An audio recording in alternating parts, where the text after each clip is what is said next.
తెలుసుకునే ప్రయత్నం చేస్తాను. సో మీ వెర్షన్ విన్నాం కాబట్టి సార్ నేనైతే సౌమ్య ఏం చెప్పేది లేదు. నేను చెప్పేది ఏం లేదు. పకడ్బందీగా ఆమె ప్లాన్ చేసింది కదా, ఆమె ఇష్టపూర్వంగా తీసుకున్నది కదా వీడియో కూడా. నేనేమి దొంగతనంగా దూరంగా ఎక్కడో స్పై కెమెరా తీయలేదు కదా.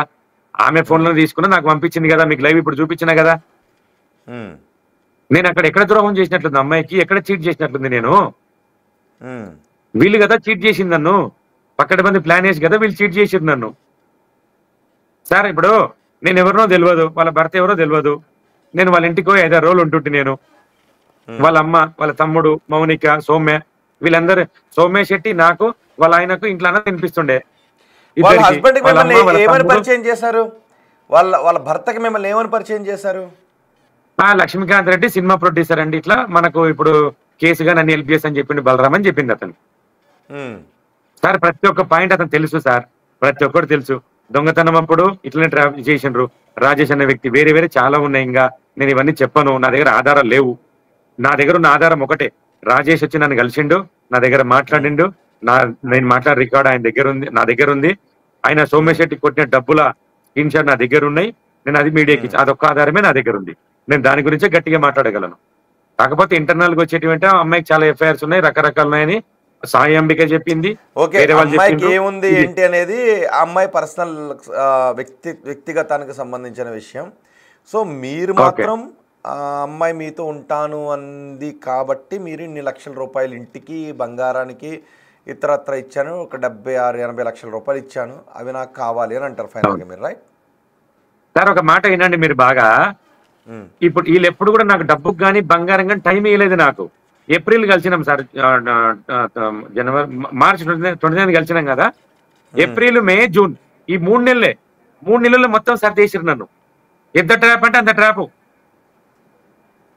కాదు, 3 నెలల్లో 80 లక్షల రూపాయలు ఎలా ఇచ్చేసారు నాకు అర్థం కాక అడుగుతాను. ఇచ్చేసిన అంతే మరి, నాకేం ఫైనాన్షియల్ ఏం లేవు, నేను వెల్ సెటిల్డ్, నాకు ఇబ్బంది లేదు.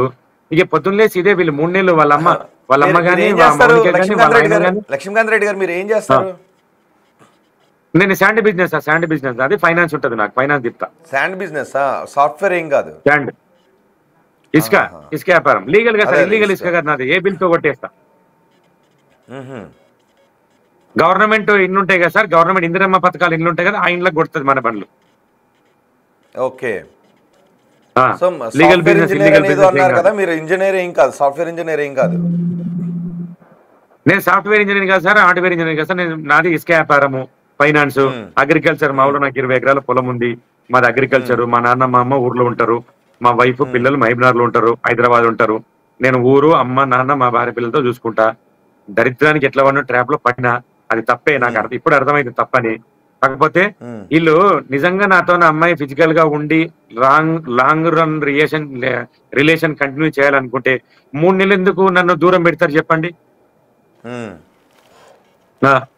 ఈ 3 నెలల్లో నాతో ఏం చేశారు వాళ్ళు? ఎట్లా విచారణ చేస్తారు పోలీసులు? విచారణ చేస్తే తప్ప అర్థం కాదు ఎవరికి ఇది. ఓకే, ఉంటాయి మిస్టరీలు.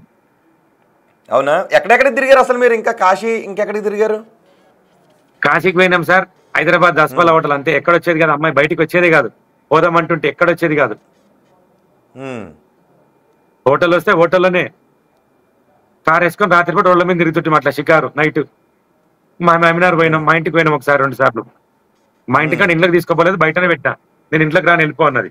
ఇంట్లో అదే ఐటమ్ నక్లెస్ చేపించి రెడీ పెట్టింటి కదా, తీసుకురానికి ఇంట్లో ఉంటే తీసుకురానికి పోయినాం. మహబూబ్నగర్కి 2 సార్లు పోయినాం.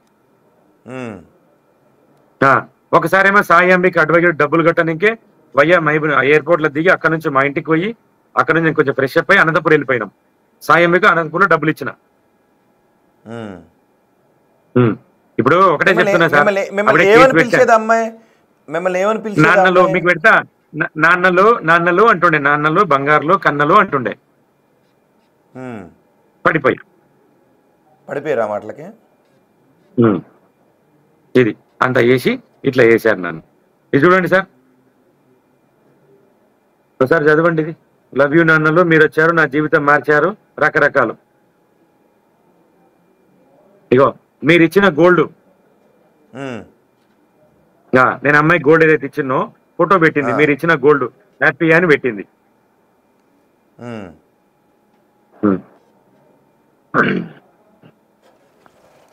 ఓకే. ఇప్పుడు ప్రొడ్యూసర్ తో ప్రతి ప్రొడ్యూసర్ కలుస్తుంటే ప్రతి ప్రొడ్యూసర్ తో ఇట్లే ఉంటుందా సార్? హోటల్లో ఇది కాశీలో ఇది ప్రతి ప్రొడ్యూసర్ ఇట్లే ఉంటారా? నేను ప్రొడ్యూసర్ అది అనుకున్నా అంటే ఇగో లవ్ యూ నాన్నలు సడన్ గా గుర్తొచ్చారు. మౌనిక నేను పార్లర్ లో ఉన్నాము. ఏ సార్ ఎన్ని గంటలకి ఆ మెసేజ్ చాటింగ్ చేసిందా సార్? 1:14 మధ్యాహ్నం 1 గంట 14 నిమిషాలకు. ఎక్కడి నుంచి? వైజాగ్ నుంచా ఆ మెసేజ్ పెడతా?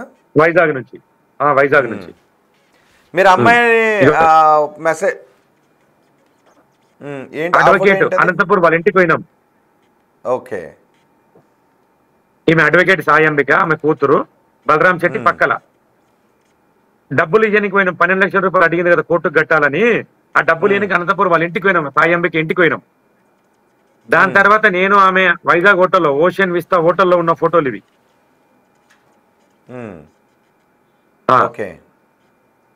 ఇది కాశీలో. ఓకే. పక్కడబందిగా పర్ఫెక్ట్ గా ప్లాన్ చేసింది సార్. అంటే చదవండి సార్, ఇది చూడండి సార్. ఓకే, ఏంటి చదవండి అది కొంచెం. నాన్నలు ఐ లవ్ యూ, నా జీవితం మార్చారు, మారుస్తున్నారు. నన్ను నమ్మండి, వినండి. చాలా చాలా ఇష్టం మీరంటే. మీరు నేను అంతే, మనం ఇద్దరం. ఆ రోజు ఎందుకు జరిగింది సార్ గొడవ ఇదంటే, వాళ్ళ అమ్మ చెప్పింది అన్నట్లు, అమ్మాయికి మీకు ఒక 1 year దూరం ఉండండి, అమ్మాయి అబ్బాయితో ఏదో పిల్లల్ని కనాలనుకుంటుంది, నీకు అమ్మాయికి 1 year దూరం ఉండని వాళ్ళ అమ్మ చెప్పిన వర్షను. నేను వాళ్ళ అమ్మని తిట్టిన. ఏం తిట్టినంటే, ఈయన డబ్బులు తీసేసుకున్నారు మీరు 3 నెలల్లో, కొత్త డ్రామా ప్లే చేస్తారు అని వాళ్ళ అమ్మతో చిన్న కన్వర్జేషన్ అయింది. ఇంకొకటి, అమ్మాయి ఢిల్లీ పోయినప్పుడు నేను టికెట్ వేసా. ఎప్పుడు? జూలై 31st ఇది. ఫ్లైట్ లేట్ అంట, బోర్డింగ్ అయిపోయింది. తర్వాత నైట్ అక్కడ దిగిన తర్వాత 10:15కు జస్ట్ క్యాబ్ లో కూర్చున్నా. సరే నాన్నలు love you, by, good night. Delhi పోయినప్పుడు ఇది. ఇక మేము పెళ్లి చేసుకున్న వీడియో ఇది. అంటే స్క్రీన్ షాట్ లో వీడియో పెడతా, దీనిలో స్క్రీన్ షాట్ వీడియో కూడా ఇస్తా. దస్పల్ల హోటల్లో పెళ్లి చేసుకున్నాం, జూలై 6 తారీఖు. ఓకే. ఓకే. నేను నువ్వు మాట్లాడకపోతే నా పరిస్థితి ఇది అని చెప్పిన వాట్సాప్ లో పెట్టిన అమ్మాయికి, నువ్వు మాట్లాడకపోతే నా పరిస్థితి ఇది, స్లీపింగ్ టాబ్లెట్లు వేసుకోవడం చెప్తే కూడా రిప్లై లేదు. దాని తర్వాత 40 రోజులకు వాళ్ళ ఇంటికి పోయినా నేను. ఇగో ఢిల్లీ పోయినాక రూమ్ ట్యాక్స్, హోటల్ బిల్ ఎంత అయింది, ట్యాక్సీ బిల్ ఎంత అయింది, హోటల్ బిల్ ఎంత అయింది, ఫుడ్ బిల్ ఎంత, ఆమె పెట్టిన చాటింగ్ ఇదంతా ఢిల్లీ నుంచి.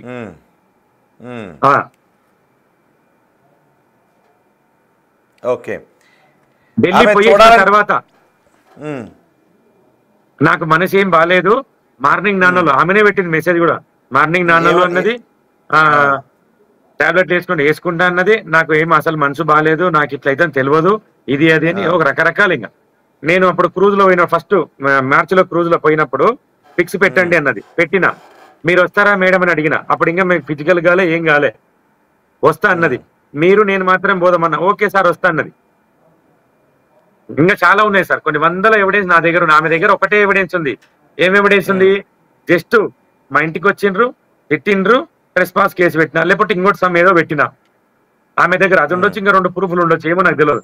నా దగ్గర 100 ప్రూఫ్లు ఉన్నాయి. మాట్లాడిన రికార్డింగ్లు ఉన్నాయి, అడ్వకేట్ మాట్లాడిన రికార్డింగ్, ప్రతి ఒక్కటి నా దగ్గర ప్రూఫ్ ఉంది. నేను ప్రతి ఒక్కటి పోలీసులకు సబ్మిట్ చేసిన.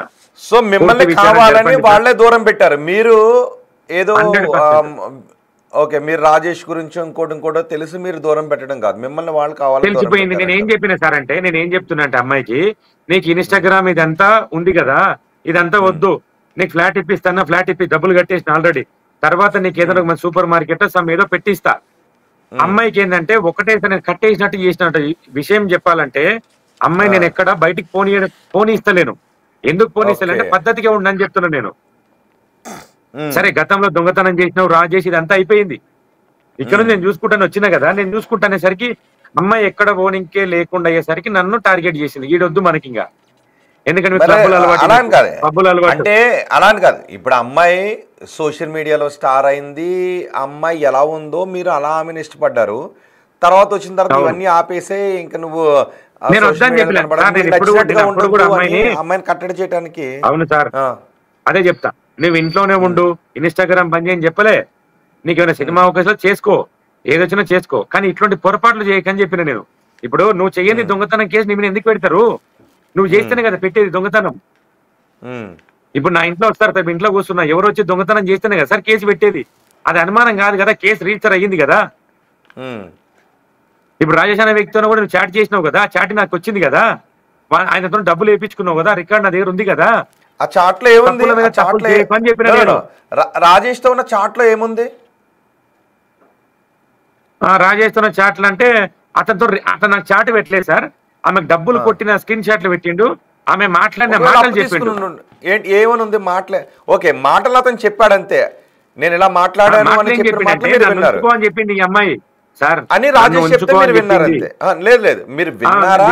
అతను చెప్పిన మాట అతను నోట్లోంచి విన్నారా, అతను చూపించాడా? అతను నోట్లో నుంచి నేను రికార్డ్ చేసుకున్నా, మేమిద్దరం ఫోన్ కన్వర్సేషన్ లా.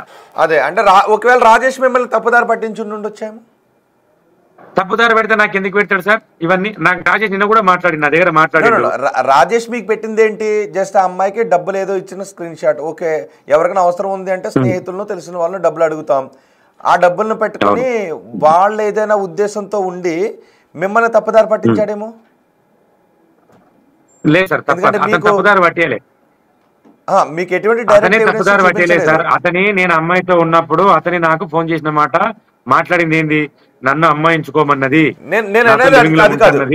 అదే నేను అనేది అది కాదు. రాజేష్ తో అమ్మాయి క్లోజ్ గా ఉన్న ఒక ఫోటోను కానీ, రాజేష్ నువ్వంటే నాకు ఇష్టం అని అమ్మాయి రాజేష్ అన్న చాట్ కానీ మీరు డైరెక్ట్ గా చూసారా, లేదా రాజేష్ చెప్తే మీరు విన్నారా? నాకు అది కావాలి.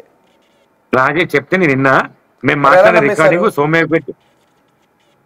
ఎందుకు నమ్మం సార్? ఇప్పుడు నా గురించి వేరే వాళ్ళు చెప్తే ఫోన్ లో చెప్తే నమ్మమ్మా సార్? ఆధారాలు ఏమడుగుతాం? ఇంకా ఒకవేళ అమ్మాయి పట్ల వాళ్ళు కూడా ఏదైనా ఉద్దేశం ఉండి మిమ్మల్ని అమ్మాయి నుంచి దూరం చెయ్యాలి